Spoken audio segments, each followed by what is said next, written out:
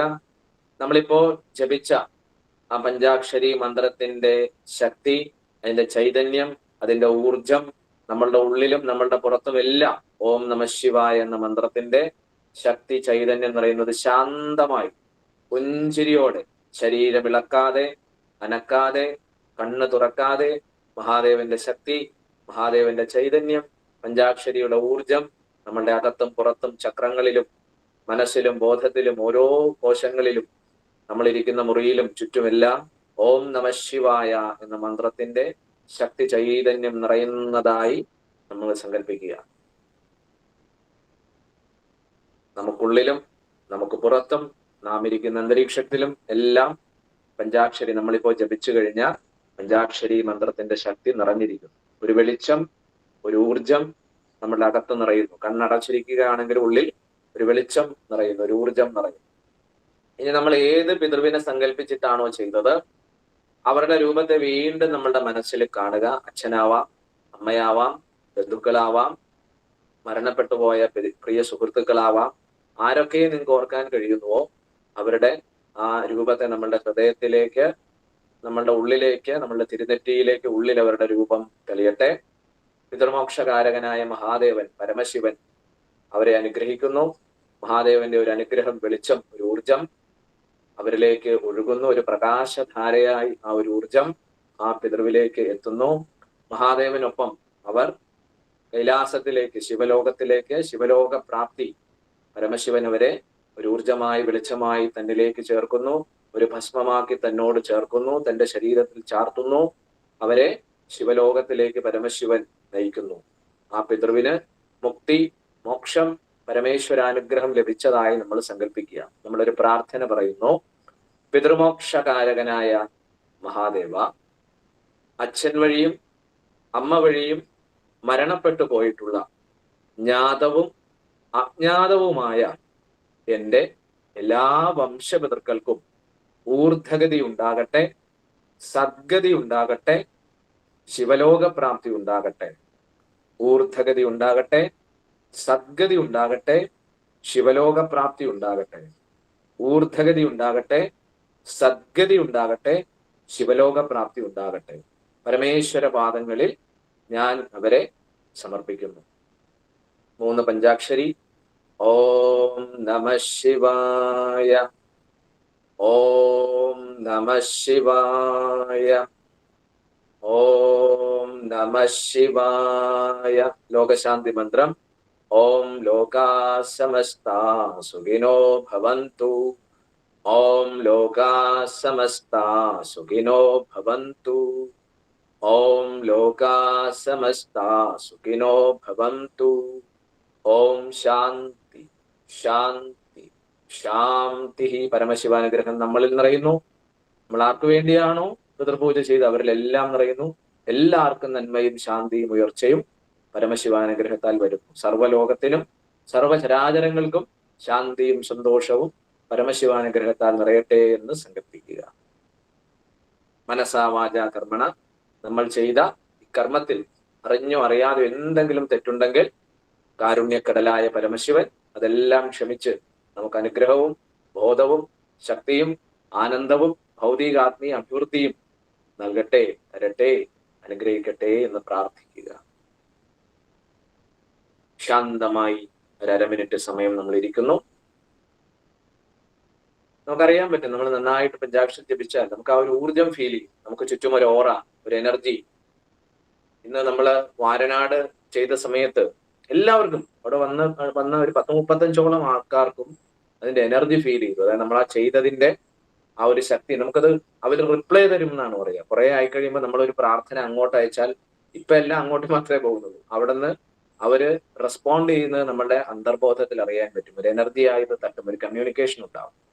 Okay, അപ്പോ ഇതാണ് യോഗാത്മകമായ പിതൃപൂജ എന്ന് പറയുന്നത്. ഇത് നിങ്ങൾ ഇന്ന് മാത്രമല്ല ചെയ്യേണ്ടത്. നമ്മൾ ഈ കർത്തവാവ് ദിവസമൊക്കെ വരുമ്പോ, അല്ലെങ്കിൽ ഇനി അടുത്ത ശിവരാത്രി വരുമ്പോ, അങ്ങനെയുള്ള അല്ലെങ്കിൽ നമ്മളുടെ മരണപ്പെട്ടു പോയ ആൾക്കാരുടെ വർഷാവർഷമുള്ള ശ്രാദ്ധകർമ്മമുണ്ട്. അതൊക്കെ വരുന്ന സമയത്ത് നിങ്ങൾ ബാഹ്യമായി ചെയ്യുന്നതിനൊപ്പം തന്നെ ഒരു നിലവിളക്ക് കത്തിച്ചു വെച്ച് കുടുംബാംഗങ്ങളെല്ലാം ഒരുമിച്ചിരുന്ന് ഒരു അരമണിക്കൂറെങ്കിലും ഓം നമഃ ശിവായ ജപിച്ച് ഇത്തരത്തിൽ പ്രാർത്ഥിക്കുന്നത് ഏറ്റവും വലിയ പവർഫുള്ളായ യോഗാത്മക പിതൃതർപ്പണ ക്രിയയാണ്. ഒപ്പം അന്നേ ദിവസം ഈ പറഞ്ഞ വ്രതം സ്വീകരിക്കുക, വെജിറ്റേറിയൻ ഫുഡ് സ്വീകരിക്കുക, മറ്റുള്ളവരെ ചെറിയ രീതിയിൽ സഹായിക്കുക. നമുക്ക് ചുറ്റുമുള്ളവർക്കൊക്കെ ചെറിയ സഹായങ്ങൾ നമ്മളാൽ കഴിയാവുന്ന രീതിയിൽ ചെയ്യുക. ആർത്തരെ, അശരണരെ, പാവപ്പെട്ടവരെ, നിർധനരെ, രോഗികളെ അന്നേ ദിവസം എന്തൊക്കെ കൊടുത്ത് സഹായിക്കാമോ, ഭക്ഷണമാകാം, വസ്ത്രമാകാം, കുഞ്ഞുങ്ങൾക്ക് സ്വീറ്റ്സ് ആകാം, എല്ലാവർക്കും സന്തോഷം ഉണ്ടാകുന്ന കാര്യങ്ങൾ നമ്മൾ ചെയ്യുക. അന്നേ ദിവസം ഒരു മരം വച്ച് പിടിപ്പിക്കുക. ഇതൊക്കെ ഏറ്റവും ശ്രേയസ്കരമായ പഞ്ചമഹായജ്ഞങ്ങളിൽ ഉൾപ്പെട്ട പിതൃക്രിയയാണ്. ഓക്കെ, അപ്പൊ നമ്മുടെ ഹിമാലയൻ സിദ്ധാശ്രമത്തിന്റെ യോഗാത്മക പിതൃപൂജാക്രമം ഇവിടെ അവസാനിക്കുന്നു. ഇതുമായി ബന്ധപ്പെട്ട് എന്തെങ്കിലും സംശയമുണ്ടെങ്കിൽ 2 മിനിറ്റ് സമയം നമുക്ക് ചോദിക്കാം, ഇല്ലെങ്കിൽ നമുക്ക് വൈൻഡ് അപ്പ് ചെയ്യാം. ഗുരുജി ഒരു ചെറിയ കുട്ടികള് ചെയ്യാൻ പറ്റുമോ? ചെറിയ കുട്ടികൾ എന്ന് പറഞ്ഞാൽ 64 വയസ്സായി, 60 വയസ്സുണ്ടാവും. എനിക്ക് വോയിസ് സ്പഷ്ടമാകുന്നില്ല. എനിക്കൊന്ന് വോയിസ് ഇട്ടാൽ മതി, വാട്സപ്പിൽ ഒന്ന് വോയിസ് ഇട്ടാൽ മതി, ഞാൻ റിപ്ലൈ തരാം. ഓക്കെ, അപ്പൊ എന്തായാലും സന്തോഷം. നമ്മുടെ ഇന്നത്തെ ഇത് അവസാനിക്കുകയാണ്.